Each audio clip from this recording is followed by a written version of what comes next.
The story for Remember Me is set in future Paris called Neo Paris and follows a girl named Nilin who is a errorist, and an errorist is someone that could steal and remix memories because in this world people have memories that can be shared and can be destroyed. The story starts off with Nilin being captured by Memorize, the corporation that branded the whole sharing of memories and of course saving and destroying of them too, and she is actually getting her memory erased by them. Luckily for Nilin, she does not lose all of her memories and gets saved by the Errorists, pretty much the resistance of this game, led by a man named Edge. She gets out of the corporation Memorize and she has to go and of course find out who she is, get help from people that she might have known before she got her memory erased, and of course stop Memorize before they do more harm than good. So there you go, that's the story, and to be honest, at first I wasn't completely interested in what was going on. I really wasn't, because they throw so much at you, and because the main character doesn't know what's going on because she doesn't remember, you don't know. So you're just like, okay, I'm just going through the motions, I guess. And then of course when the story starts to explain stuff, then it actually becomes more interesting. The main character is really likable, as is a lot of the supporting characters, and for the most part, it's not the best story out there, but it's a really cool little sci-fi yarn that will definitely interest you later on in the game. Not at first, keep with it and you will be interested. So there you go, there's the story of Remember Me. It's pretty good. But now let's talk about the sound, which voice acting wise, it is a mixed bag because it has some truly terrible voice acting, but it's only for some side characters, some very small side characters. But then you have some really good voice acting, and that comes from more of the main characters of the game. So it really is a mixed bag, and I have to say, I really like the voice actress that played Nilin. She's smart, she's tough, and she has a great sexy accent. So there you go. I think the voice acting is a mixed bag, but at least the main characters actually have, you know, some good voice actors. The sound design is very futuristic, and when it gets into the combat, it sounds really satisfying when you're punching an enemy. So the sound design is great, and the soundtrack is actually fantastic in this game. It's very futuristic, just like I said about the sound design, and it is really memorable and comes in at the right opportunities for the combat, and it is definitely something you want to have on your iPod. It's really, really good. So overall, while the voice acting isn't the greatest, I think the sound itself is really good. Now let's talk about the graphics, which Remember Me has an amazing art design because Neo Paris just looks so breathtaking. Now, the game itself is very linear, but the environments, all the buildings, all the just open environments that you do see that you can't explore sadly, but you really do want to, just look breathtaking. All the buildings, all the neon colored lights. I would even say the environment, the way it looks, and the art design actually adds a lot to the story itself, because I just really want to know more about this place, and you don't really get a lot of opportunities to check out what is going on in this world. Now, besides some repetitive character models and some really bad lip syncing, everything else looks great too. All the character models, even when it gets repetitive, are very well designed. The animations are great. All of the action itself looks great, very smooth animations. So overall, I think this is a damn good looking game with only a couple of very small problems. So overall, I think the graphics are great.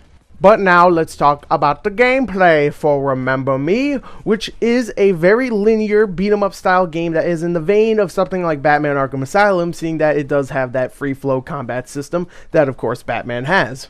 But like I said, it's extremely linear, which is unlike Batman, because all you do here is just go room to room, do some platforming, do some remixing of memories, which I'll talk about both of those later, and you just take out all the enemies and go to the next room and do it again. Now, one thing that I found interesting and kind of cool is that you can actually make your own combo by things called pressins, and pressins are pretty much the beginnings or the middle or the end of a combo. You can make a 5-hit combo. You can put any kind of pressin, which is a different move that does different types of damage, and you can actually customize it your own way. So you can make your own combo that both looks really cool and actually does a lot of damage. But besides it looking cool and being powerful, you can also get different types of pressins. One is regen, which if you hit an enemy with that pressin, you can actually regen your health. Another is power, which is pretty simple. It's just really strong attacks. If you hit them with this pressin, you will hurt them a lot. Another one is chain, which actually doubles the attack power of the last couple of hits you just performed and inflicts it to the enemy. Say you performed 50 damage.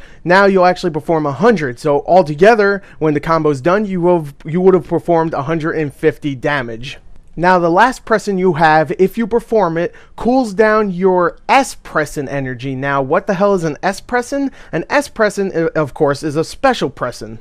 Now, these special presents need energy to get performed, and some of these include stunning all enemies on screen, move at high speed and land more hits, or turn robots into allies, which then self-destruct after the effect wears off. You can use that ability or just keep beating up enemies and defeating them, and you'll finally get that bar filled up so you can use one of these presents.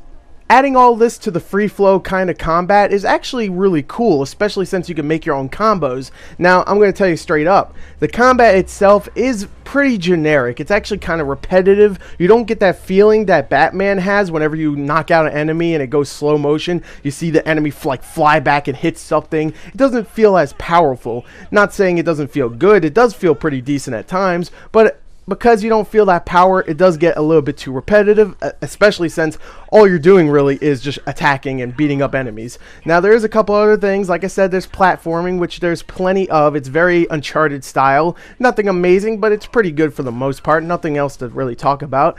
And of course, you have the remixing of memories, which we've seen in a couple of previews, and I am sad to say that it is a really cool feature, but they only use it about maybe 4 or 5 times in the game. Now, if you don't know what the remixing of memories is, you actually have to plug yourself into the memories of someone, go back in time, pick a specific memory, and try to change it a little bit, just with little differences here and there to make the person you are infecting, pretty much, think differently about what actually happened. Now, it doesn't actually change the past at all. It just makes them think something different. And you have to go around, like, change little things here and there. It's pretty much a puzzle, and it's actually really entertaining. Sadly, they don't use it too much in the game.